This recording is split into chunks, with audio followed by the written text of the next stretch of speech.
nagpaplano ngayon sa puso ng dragon. Meron akong kasalo at hindi na kailangan na layain na ang puso, tumingin pa sa iba. Ngunit nang nakita ka ng aking mata, makarma man, paano ko mapipigilan pa? Kaluguran na ka, lika na dito at tayo'y maglalakbay. At kung malaya lang ako, hawak lagi ang iyong kamay. Huwag kang bibitaw sa pagkapit, huwag na huwag kang lulubay. Ano bang mangyari nandun sa dulot, sa'yo'y naghihintay. Oo, di ko tinatanggi na minahal kita. Sa ating dalawa, sino ang naghintay? Ako diba, mahabang panahon ang sa'yo'y aking binuwis. Ni minsan, di ko naisip na ilihis ang direksyon na tinatahak patungo sa iyo. Tanging pagdating mo lang ang inabangan ko, hanggang nagising ako at di minulat ang mata.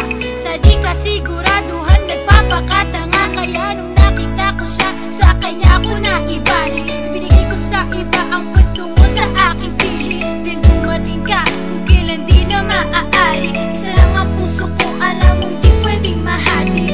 Kung pwede sana sa'yo ipaubaya, nagawa ko na yun kung ako lamang sana'y malaya.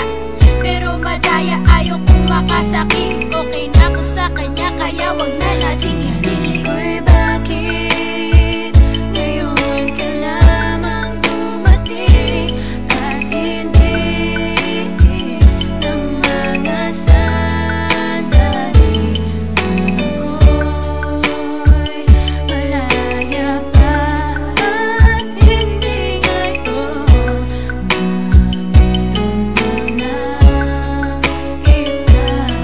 Sa dinami-dami ng oras na pwede kang dumating, bakit ngayon ka lang kung kailan meron ng kapiling? Alam mo naman na tao lang ako at hindi imposible sumuko. Mahabang panahon na ginugol ka, aking pagdating mo'y tila ba malabo. Ngayon bigla kang sumulpot na parang pangkabuti. Gustuhin man natin pero girl, hindi na pwede. Dahil alam mo na nakagapos na ako sa iba. Ang babaeng tumulong sa akin noong mga time na kailangan kita. Kaya pakinggan mo sana ako at maintindihan. Isipin mo kung ikaw kaya na sa'king kalagayan, ng maliwanagan at malaman na aking sitwasyon. May kasama na ako ngayon, di mag-isa tulad noon. Kaya hindi madaling isigaw na mahal kita. Kung malaya lang sana ako, tinanggap na kita.